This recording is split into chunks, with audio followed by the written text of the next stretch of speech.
Hey, Assalamu Alaikum everyone, welcome back to my channel. Thank you so much for clicking in on this video. As you guys can see from the title, it is 4 tips that I want to give you guys that'll help all of us stay a little more consistent in our salah. It'll help us pray our salah no matter where we are. If you're new here, hi, my name is Ikram. I post girl chats and Islamic reminders and the occasional vlog.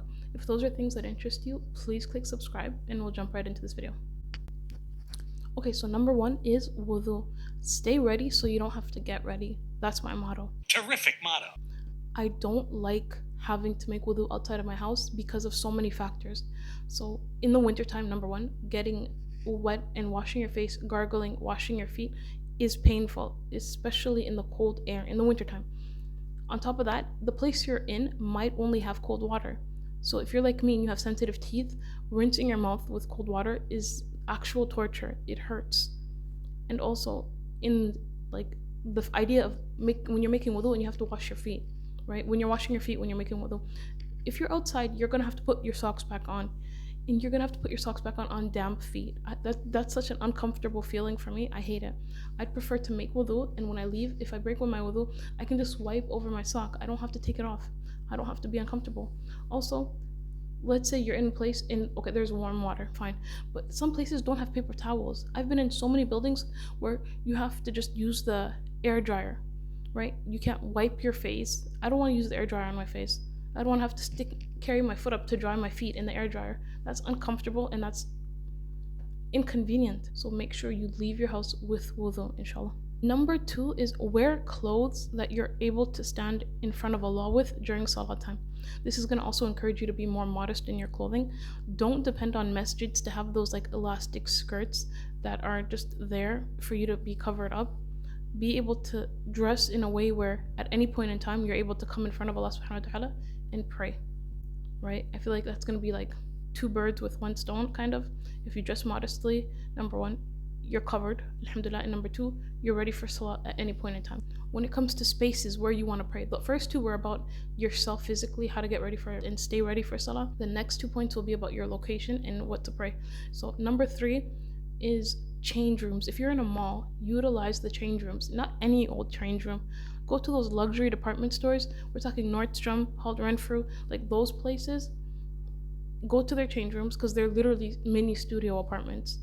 Take a sweater, take a scarf, take whatever article of clothing you want to pray on, something big enough like a sali size. Take something that you can pray on and go into their change room and pray. Take your time. You have the space. Utilize those places. If you don't want to pray in the change room, there's also breastfeeding stations that are usually carpeted and also they're sectioned out. So like mothers have like each have a chair and like a wall in between it. You can end up praying in one of those like small booths. That way no one's going to come in front of you when you're praying, inshallah. Carry a scarf with you and carry a mini sali. If you can, like they sell them in like the Islamic bookstores. Buy a prayer mat so you can always make sure you have a place, a surface to pray that's clean. Number 4 is praying in the workplace. Now, how do we go about that?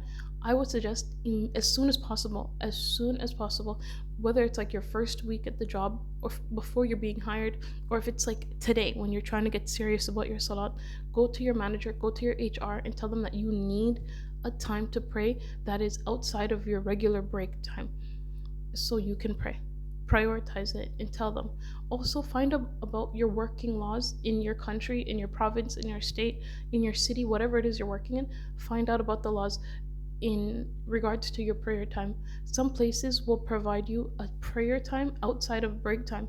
Some employers won't tell you. They'll try to cheat you out of it and make you pray and eat your lunch in the same time. Like you have a 30-minute lunch break, that's the time you can pray and have your lunch. In some laws, they tell you that you're allowed to have your prayer time and break time separately. So find out about it. Educate yourself, do your Googles and ask. And also inform them, because remember, at the end of the day, Allah subhanahu wa ta'ala provides your rizq. Don't feel uncomfortable about saying, oh, I need time to pray.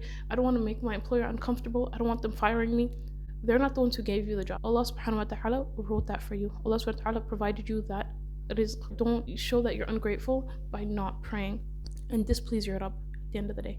You don't want to do that. These are 4 tips that I use to pray more consistently and make sure that I'm not really messing up in my salat.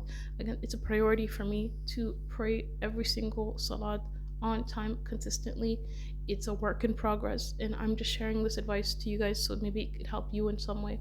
If it helped, alhamdulillah. If you guys have other suggestions, please leave it in the comment section so other people can benefit from whatever you do to help stay consistent on your salah. Thank you so much for watching until the end of the video. If you guys like this video, please click thumbs up, and I will catch you in my next video, inshallah. Assalamu alaikum wa rahmatullahi wa barakatuh.